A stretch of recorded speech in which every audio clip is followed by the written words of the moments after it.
kick back, hang out while we talk about 5 of the top teams in the nation.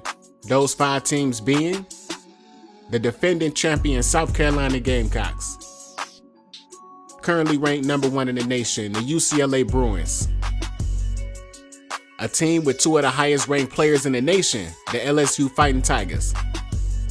Then I'm gonna briefly just touch on the Kentucky Wildcats, stick around for that one. And lastly, the Texas Longhorns. Hey, y'all just get ready to kill me in the comments because I'm coming in hot. And with respect to the defending champs, we're gonna open up with the South Carolina Gamecocks. And first, let's talk about Joyce Edwards. As a freshman, she's currently leading the team in scoring, and she ain't even in the starting lineup. But she's clearly shown us she's a 3-level scorer, beautiful looking mid-range jump shot. Plays mean and nasty in the post. My question is, why is she still coming off the bench? This is the only thing I question about Dawn Staley. Why does she handcuff these great young players? From what I can see, she gonna always play the upperclassmen over the lowerclassmen. Ain't nobody gonna ever shoot over 10 shots or get more than 25 minutes a game. She wins, so what she doing obviously working, so nobody really questioned it, but I kinda think she stunted growth for some of these players.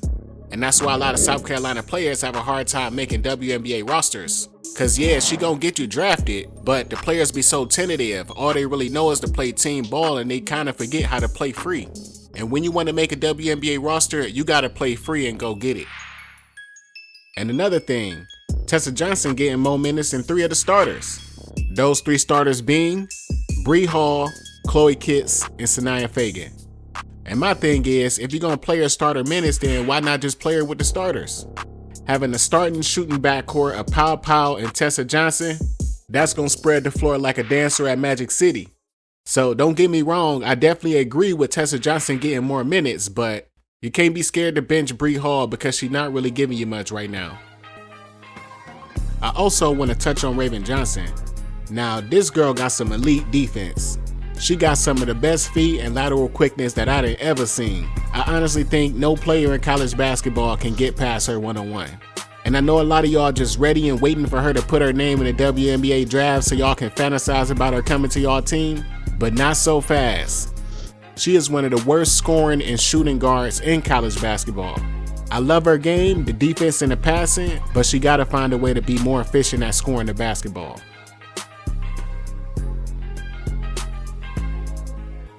Now let's talk about the number 1 team in the nation, the UCLA Bruins. Undefeated so far this year. And we know about Big Lauren, so I want to talk about new transfer Timea Gardiner.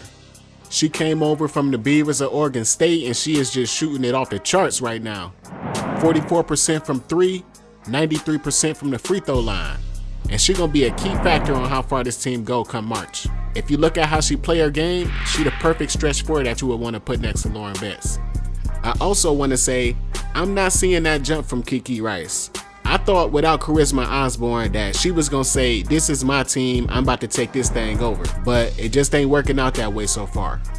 Now to her credit, she is playing efficient out of her mind, shooting 57% from the field, but she's taking less shots per game and her point average is down. I think she'll be okay in the long run, but I definitely think that this is something to keep an eye on heading into March. This team will need her to be at her best if they want to make any kind of run.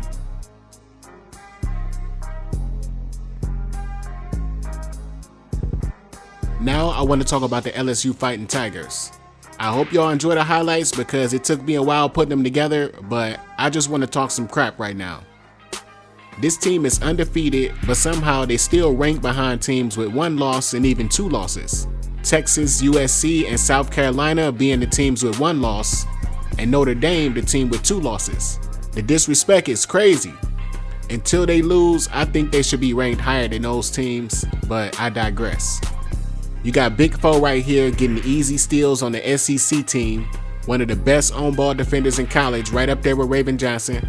I know a lot of y'all want her to enter the draft early so y'all can get y'all hands on her. Even Flau'jae, I heard her on the podcast hinting at coming out in the draft early. But no, please don't do that. It ain't no rush. I don't know why y'all want to turn the WNBA into the NBA. All y'all talk about is getting 3-point shooters on y'all team and young 19, 20-year-old players to be on y'all team. And by the history of the game, young players just don't do well in the WNBA unless you really like that, which I do think Flau'jae is, but not right now. She'll go up there and mess around and get her confidence ruined. If it's 4 and 5 year players that go into the WNBA and get their confidence ruined, the same thing can happen here. Now, I don't think that's gonna happen to Flo, but I do think she can still get a lot smarter as a basketball player. If she decides to stay, she can increase her chances at being the actual star at the gate. Now let me talk about Aneesah Morrow. Please stop comparing this girl's game to Angel Reese. Just cause she played for LSU, just because she a double-double machine, that don't mean that she's Angel Reese. With all due respect to Angel Reese, y'all know I love her, she one of my favorite players, but Aneesah can score in ways that Angel Reese just never could. Aneesah Morrow is not just a post player. Yeah, Aneesah Morrow can play out the post, but she's better as a face-up player when she attacking her defender. She really only go down to the post when she got a mismatch on her, which is most of the time. And another thing, for those of you who don't think that she gonna be getting picked by Chicago, maybe you right, let's say that she don't get picked by Chicago. But the argument that y'all trying to make that Angel Reese, Aneesah Morrow, and Kamilla Cardoso basically got the same game and won't fit in the same front court, that is just ridiculous. A 4-time national champion thought it was a good idea to pair Angel and Aneesah, and somehow y'all know better than Kim Mulkey now. And I get it, I remember, I was there, LSU lost in the Elite 8 to Iowa. But if you don't remember, let me remind you, the only reason they lost is because Caitlin Clark went Wonder Woman on Haley Van Lith, Angel Reese twisted her ankle after LSU was leading and in control of that game, and then it was pretty much over from there.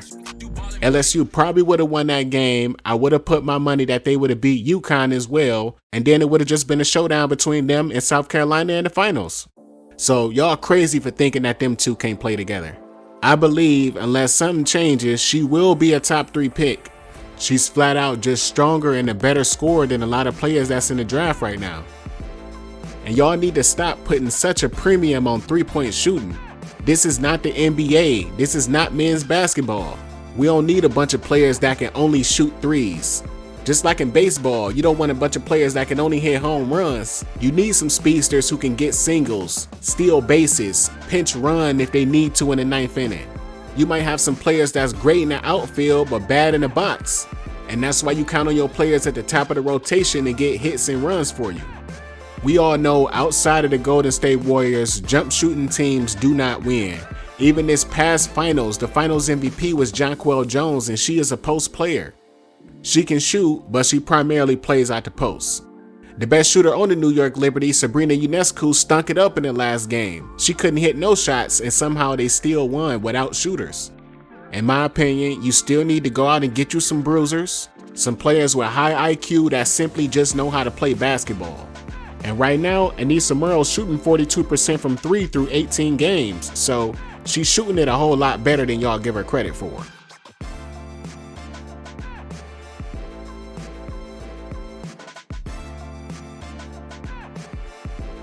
Now let me move on before I get crazier, because I was supposed to be talking about the LSU team. Next team we're going to talk about, very briefly, the Kentucky Wildcats. More specifically, Georgia Amoore. This Kentucky Wildcat team is really impressive right now. Only 1 loss, and I know a lot of people didn't have no faith in this team. Just look at where they rank.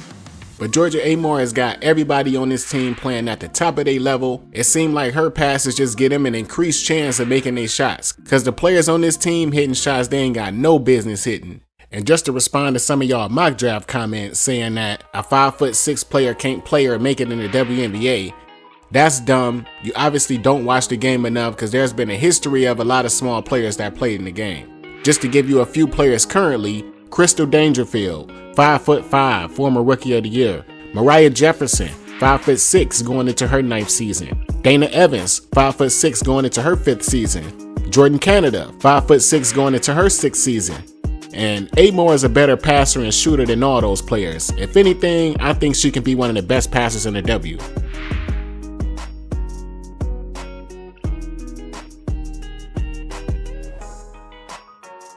The last team that I want to talk about today is the Texas Longhorns. They getting led by sophomore Maddie Booker, averaging 15, 6, and 3. I thought this team was at least gonna make it to the Elite 8, maybe even further last year until Roy Harmon went down. Now that she's back this year, I'm not seeing the same speed, I'm not seeing the same aggressive play from Roy Harmon, and I don't think this team gonna get far in the tournament. Maddie Booker is good, but she's taking less shots this year and her point average is down. I thought this year she was gonna put her name up there with the likes of Juju Watkins and Malaysia Flau'jae out of her class, but I guess we gonna have to keep waiting. Not only is this team not really getting enough out of Roy Harmon or Madison Booker, also we not seeing the jump from Aneesah Morrow. I thought she was gonna take over this year and try to put her name on that draft board.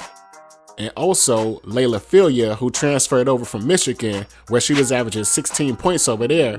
Now she only averaging 6 points for the Longhorns. So with this team, don't let the record fool you. They are not playing at the top of their level.